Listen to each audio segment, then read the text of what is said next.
Titignan ko yung ano. Tatapon ako ng basura ngayon eh. Titignan ko yung mulberry ko. Wait lang. Dito yung e-bike sa labas. Ay! Wala pala yung lakyan basura ko. Kinuha na. Hala! Malapit na ako mag-harvest ng mulberry ko. Tingnan niya. Lalala. May hinog na. Ang dami niya. Hanggang doon sa dulo. Ayan o. Ang dami na. Wait lang. Ang dami niya. Ala! May hinog na. Ayan o. Meron ng hinog. Nakakatawa. Ayan siya. O, teka kunin natin. Ayan ang aking mulberry. Katawagin ko si Raisin. Titingnan ko kung kakain siya niyan. Bago ko kunin yan. Ano ba yun? Ay, pumasok sa ilong ko. Ay, pumasok sa ilong ko. Surot ata. Ayun o. Hinog-hinog na. Maya kunin ko yan. Tatawagin ko lang si Raisin. Titingnan natin kung kakain siya niyan. Ang hilig niya kumain orange tsaka mga grapes. Eto, tingnan natin kung kakain siya niyan. Dito pa sa baba meron pa. Nag-iisa. Yan o. Wala, mag-harvest na ako ng mulberry. Ayan o, may hinog na rin siya. Oh, mahal ko yung tanim ko. Mag-harvest na ako. Oh, diba? Hala, lalo na dito oh. Meron ng hinog. Yummy yummy. Sarap naman yan. Ito susunod kong i-harvest.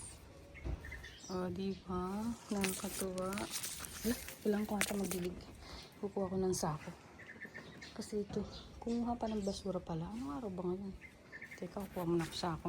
Kunin ko yung mulberry ko. Titignan ko kay Raisin kung gusto niya to.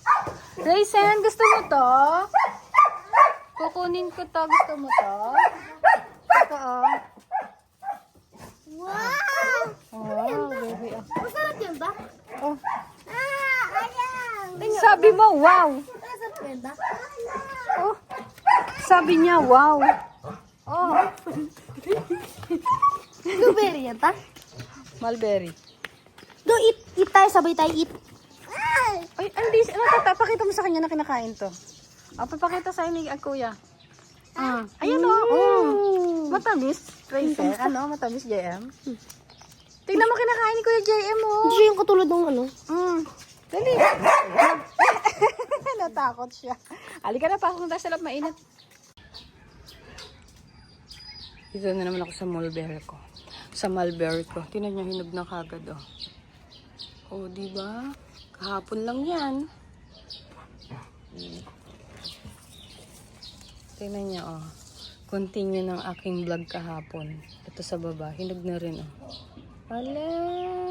Puro hinog na, oh. Ang dami. Tingnan niya, oh. Ito pa sa kabila. Ayan. Ito yung unang-una niya, ano. Ayan. Yung sumunod kahapon yung nahinog. Tapos, ito pa siya. Hinog na rin. O, diba? Ayan, ang dami, oh. Hanggang dun sa baba, oh. Yung sanga niya. Medyo mahinog pa lang. Grabe, uy. Mamaya, harvesting ko yan mamaya. Magdidilig ako. Medyo natutuyo na naman. Kunin ko yan mamaya. Continue lang to ng aking vlog kahapon. Si Raisin natakot siya. Nakakatuwa naman. Akala niya kung ano. Hindi niya alam yung prutas. Wait, magdidilig muna ako. Kasi tuyo na yung ano. Harvest ko na tong aking mulberry. Uy, ganda. Super hinog na siya. Oh. Diba? Sarap nito. Ito pa. Ay, yummy yummy. Ang saya-saya ko sobra kasi makakapag-harvest na ako ng mulberry ko. At puno ha. Sarili kong puno. Uy, 3 na. Meron pa. Siguro yung isa baka bukas na. Kahit yan nag-iisa lang na yan. Kasi ano eh. Medyo mapula pa siya. Masarap yung hinog na hinog siya. Tapos manamis-namis ng sobra talaga. Oh, dito sa baba, alam ko meron sa baba eh, nag-iisa. Ayan oh.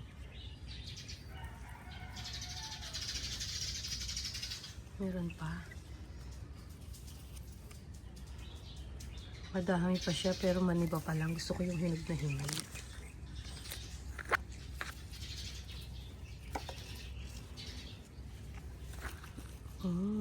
Dami pa din sa kabila.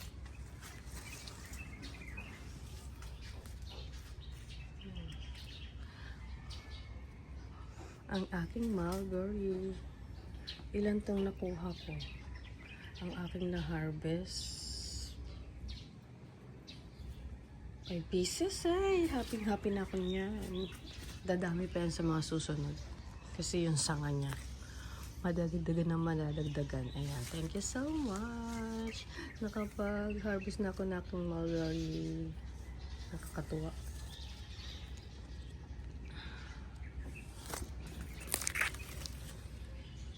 Okay.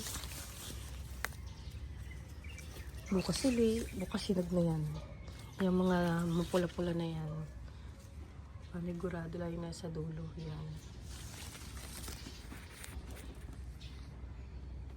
Hinog na bukas yan. Gasan ko lang tong mulberry ko. Then, kakainin ko na rin kagad. Panahon ngayon ng mulberry, kaya may bunga yung mulberry ko. Sa bagay, ano naman ata yan, hindi nawawala ang bunga eh. Pero meron din sigurong panahon. Wow! Tingnan nyo. Kita nyo ba?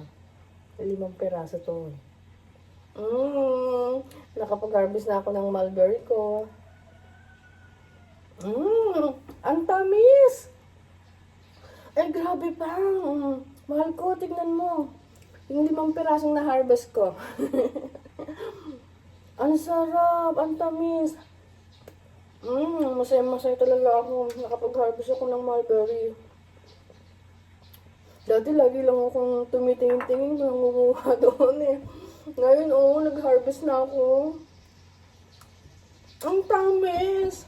Kakainis, ang sarap talaga. Tsaka ang laki niya. Sobrang laki niya Kung titignan nyo, ang laki talaga. Mahaba siya. Tsaka black na black siya. Pero pag ginagat mo, may pagka-violet tsaka may pagka-red siya. Harap. Pero parang mas maano yung pagka-red niya. Ang sarap.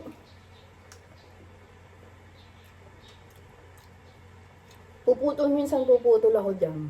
Tapos dadalhin ko, itatanong ko dun sa ano namin. Ang tamis.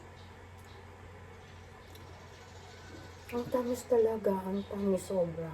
Ang sarap. Last bite. Ang sarap. Nagbabayulat siya.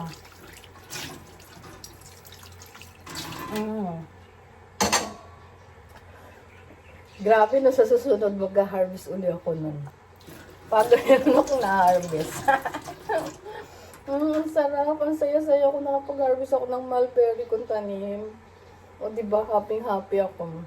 Yan, share ko ngayong araw na to. Magtanim tayo para meron tayong ma-harvest. Ang harap. Hanap pag-uwi ni Mr. Merong bunga yung mulberry, tapos pag ako nag-harvest, naku, patitikin ko talaga sa kanya pag merong bunga yun, tapos mga hinog na, no, tapos ang dami-dami, ang sarap talaga. O nga pala, pagnitin ko ulit, si Raisin, sabi ko sa kanya, Raisin, gusto mo to? Sabi niya, wow, hindi niya pa nakikita yun, yung kinukuha ko, sabi niya, wow, naririnig niya ba? Kanina, tapos nung pinakita ko na sa kanya, natakot siya. Akala niya, ewan kung ano yun. Matatakotin kasi yan sa mga langgam, sa mga ipis. Ganyan siya. Matatakotin talaga siya ng sobra. Grabe. Tapos hindi niya talaga kinain. Si JM, yung pamangkin ko, kinain niya. Tapos, kasi unang harvest ko yun, unang kuha ko, unang hinog ba. Hinati namin yung isang peraso. Yung pinaka 1/4 lang. Sabi ko sa kanya, pengi ako, titikman ko. Manamis na may asim siya ng konting-konti. Pero ito, yung hinarvest ko ngayon, talagang wala kang maanuhan na asim. Talagang matamis talaga siya kasi hinog na hinog siya. Hinihintay ko talaga mag-black siyang mabuti or mag-violet siyang mabuti para matikman ko kung gaano talaga ang sarap niya, yung tamis niya talaga.